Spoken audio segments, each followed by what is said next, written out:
News 18 digital ವೀಕ್ಷಕರಿಗೆ ಸ್ವಾಗತ. ನಾನು ನಿಮ್ಮ ಸಂತೋಷ್ ಕೊಣೂರ್, ಗದಗದ ಪ್ರತಿನಿಧಿ.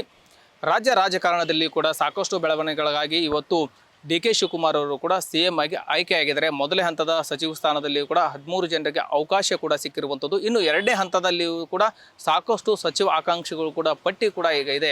ಆ ಪಟ್ಟಿಯಲ್ಲಿಯೂ ಕೂಡ ಗದಗ ಜಿಲ್ಲೆಗೂ ಕೂಡ ಸಚಿವ ಸ್ಥಾನ ಸಿಗಲೇಬೇಕು. ಅದರಲ್ಲೂ ಕೂಡ ರೋಣ ಮತಕ್ಷೇತ್ರದಿಂದ ಆಯ್ಕೆಯಾದಂಥ ಜಿ.ಎಸ್. ಪಾಟೀಲ್ರಿಗೂ ಕೂಡ ಸಚಿವ ಸ್ಥಾನ ಸಿಗಲೇಬೇಕಂತೇಳಿ ಅಭಿಮಾನಿಗಳು ಕೂಡ ಹೋರಾಟದ ಹಾದಿಯನ್ನು ಕೂಡ ಈಗ ಹಿಡಿದಿರುವಂಥದ್ದು. ಅದರಲ್ಲೂ ಗದಗ ನಗರದ ಭೂಮರೆಡ್ಡಿ ಸರ್ಕಲ್ನಿಂದ ಪಂಡಿತ ಪುಟ್ಟರಾಜ ಗವಾಯಿಗಳವರ ಮಠದವರೆಗೆ ಇವತ್ತು ಹೋರಾಟವನ್ನು ಮಾಡಿದ್ದಾರೆ. ಅದರಲ್ಲೂ ಕೂಡ ಅಭಿಮಾನಿಗಳು ಕೂಡ ಪಾದಯಾತ್ರೆ ಜೊತೆಗೆ ದೀಡ ನಮಸ್ಕಾರ ಹಾಕುವ ಮೂಲಕ, ಉರುಳು ಸೇವೆಯನ್ನು ಮಾಡುವ ಮೂಲಕ ಏನು ಕಾಂಗ್ರೆಸ್ನ ಹೈಕಮಾಂಡ್ ಏನಿದೆ ಹೈಕಮಾಂಡ್ಗೆ ಒತ್ತಾಯವನ್ನು ಕೂಡ ಈಗ ಮಾಡ್ತಾ ಇದ್ದಾರೆ. ಯಾಕಂದರೆ ನೂರಾರು ಕಾರ್ಯಕರ್ತರು ಕೂಡ ಬಂದು ಇವತ್ತು ದೀಡ ನಮಸ್ಕಾರ ಹಾಕುವ ಮೂಲಕ ದೇವರ ಮೊರೆ ಹೋಗಿದ್ದಾರೆ. ಯಾಕಂದರೆ ಆದಷ್ಟು ಬೇಗ ಜಿ.ಎಸ್. ಪಾಟೀಲ್ರಿಗೆ ಒಂದು ಬಾರಿ ಆದರೂ ಸಚಿವ ಸ್ಥಾನಕ್ಕೆ ಅವಕಾಶ ಮಾಡಿಕೊಡಿ ಅಂತೇಳಿ ಸಾಕಷ್ಟು ಒತ್ತಾಯವನ್ನು ಕೂಡ ಮಾಡ್ತಾ ಇದ್ದಾರೆ, ಆಗ್ರಹವನ್ನು ಕೂಡ ಮಾಡ್ತಾ ಇದ್ದಾರೆ. ಯಾಕಂದರೆ ಜಿ.ಎಸ್. ಪಾಟೀಲ್ ಕೂಡ ರೋಣ ಮತಕ್ಷೇತ್ರದಿಂದ 4 ಬಾರಿ ಆಯ್ಕೆಯಾದಂಥ ವ್ಯಕ್ತಿ, ಆದರೆ ಒಂದು ಬಾರಿಯೂ ಕೂಡ ಸಚಿವ ಸ್ಥಾನ ಸಿಕ್ಕಿಲ್ಲ. ಹೀಗಾಗಿ ಅವರು ಕೂಡ ಕಾಂಗ್ರೆಸ್ ಪಕ್ಷಕ್ಕೆ 40 ವರ್ಷಗಳಿಂದ ಸೇವೆಯನ್ನು ಕೂಡ ಸಲ್ಲಿಸಿದ್ದಾರೆ, ಕಾರ್ಯಕರ್ತರಾಗಿ ದುಡಿದಿದ್ದಾರೆ. ಹೀಗಾಗಿ ಸಾಕಷ್ಟು ಪಕ್ಷಕ್ಕಾಗಿ ದುಡಿದ್ರು ಕೂಡ ಆದರೆ ಅವರಿಗೆ ಅವಕಾಶಗಳು ಕೂಡ ಸಿಗ್ತಾ ಇಲ್ಲ. ಈ ಹಿಂದೆ ಕೂಡ ರೋಣ ಮತಕ್ಷೇತ್ರಕ್ಕೆ ಬಂದಂಥ ಸಂದರ್ಭದಲ್ಲಿ ಡಿ.ಕೆ. ಶಿವಕುಮಾರ್ ಆಗಿರ್ಬೋದು, ಜೊತೆಗೆ ಸಿದ್ದರಾಮಯ್ಯ ಆಗಿರ್ಬೋದು ಭರವಸೆಯನ್ನು ಕೂಡ ಕೊಟ್ಟು ಹೋಗಿದ್ರು. ಆದರೆ ಸಚಿವ ಆಗಕ್ಕೆ ಅರ್ಹರಿರ್ತಕ್ಕಂಥ ಜಿ.ಎಸ್. ಪಾಟೀಲರು ಕೂಡ ಮುಂದಿನ ತೀರ್ಮಾನಗಳಲ್ಲೂ ಕೂಡ ಸಚಿವ ಸ್ಥಾನ ಒಲಿದು ಬರಲಿದೆ ಅಂತೇಳಿ, ಆದರೆ ಇದುವರೆಗೂ ಕೂಡ ಯಾವುದೇ ರೀತಿ ಮೊದಲನೇ ಹಂತದಲ್ಲಿ ಅವಕಾಶಗಳು ಕೂಡ ಸಿಗಲಿಲ್ಲ. ಈಗ ಏನು ಎರಡನೇ ಪಟ್ಟಿಯಲ್ಲಿಯೂ ಕೂಡ ಏನು ಜಿ.ಎಸ್. ಪಾಟೀಲ್ರಿಗೆ ಅವಕಾಶ ಮಾಡಿಕೊಡಬೇಕು ಅಂತೇಳಿ ಒತ್ತಾಯ ಕೂಡ ಮಾಡ್ತಾ ಇದ್ದಾರೆ. ಇದೇ ವಿಚಾರ ಸಂಬಂಧಪಟ್ಟಂಗೆ ಏನು ಅಭಿಮಾನಿಗಳು ಕೂಡ ನ್ಯೂಸ್ 18 ಜೊತೆಗೆ ಮಾತನಾಡಿದರೆ ಏನೆಲ್ಲ ಮಾತನಾಡಿದರೆ ಅನ್ನೋದನ್ನ ಕೇಳ್ಕೊಂಬರೋಣ ಬನ್ನಿ.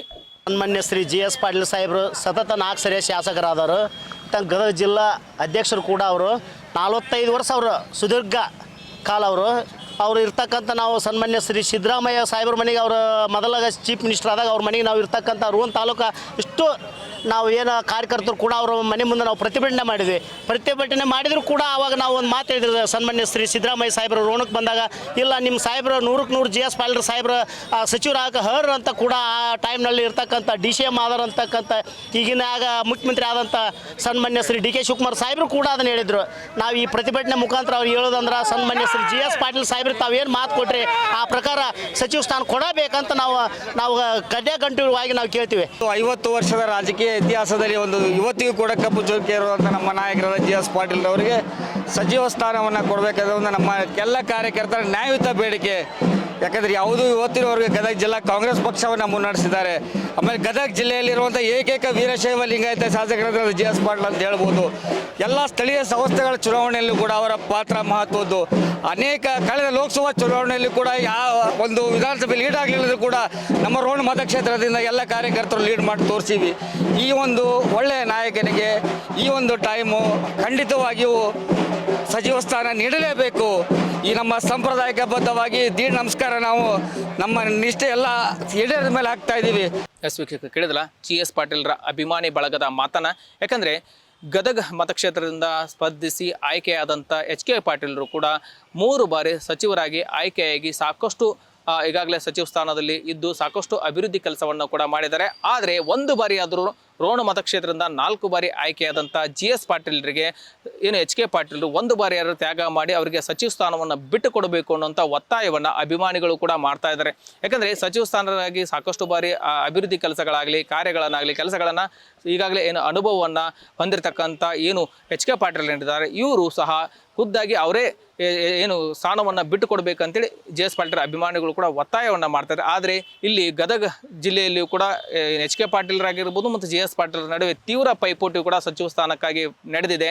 ಹೀಗಾಗಿ ಈ ಒಂದು ಸಚಿವ ಸ್ಥಾನದಲ್ಲಿ ಕಾಂಗ್ರೆಸ್ ಹೈಕಮಾಂಡ್ ಯಾರಿಗೆ ಮಣೆ ಹಾಕುತ್ತೆ, ಯಾರಿಗೆ ಸಚಿವ ಸ್ಥಾನವನ್ನು ನೀಡುತ್ತೆ ಅನ್ನೋದನ್ನು ಕಾದು ನೋಡಬೇಕಿದೆ. ಎಸ್ ವೀಕ್ಷಕರೇ, ಈ ವಿಡಿಯೋ ನಿಮಗೆ ಲೈಕ್ ಮಾಡಿ, ಕಮೆಂಟ್ಸ್ ಮಾಡಿ, ಶೇರ್ ಮಾಡಿ. ನಿರ್ಭೀತ, ನಿಷ್ಪಕ್ಷಪಾತ, ವಿಶ್ವಾಸಾರ್ಹ ಸುದ್ದಿಗಳಿಗೆ ಮತ್ತೊಂದು ಹೆಸರಾಗಿರುವ ನ್ಯೂಸ್ 18 ಕನ್ನಡ ಈಗ ಆಪ್ನಲ್ಲೂ ಲಭ್ಯವಿದೆ. ದಯವಿಟ್ಟು ಇಲ್ಲಿರುವ QR ಕೋಡ್ ಸ್ಕ್ಯಾನ್ ಮಾಡಿಕೊಂಡು ಆಪ್ ಡೌನ್ಲೋಡ್ ಮಾಡೋದಕ್ಕೆ ಮರಿಬೇಡಿ. ನಿಮ್ಮ ಬೆಂಬಲ ಹೀಗೆ ಸದಾ ನಮ್ಮೊಂದಿಗಿರಲಿ. ಧನ್ಯವಾದ.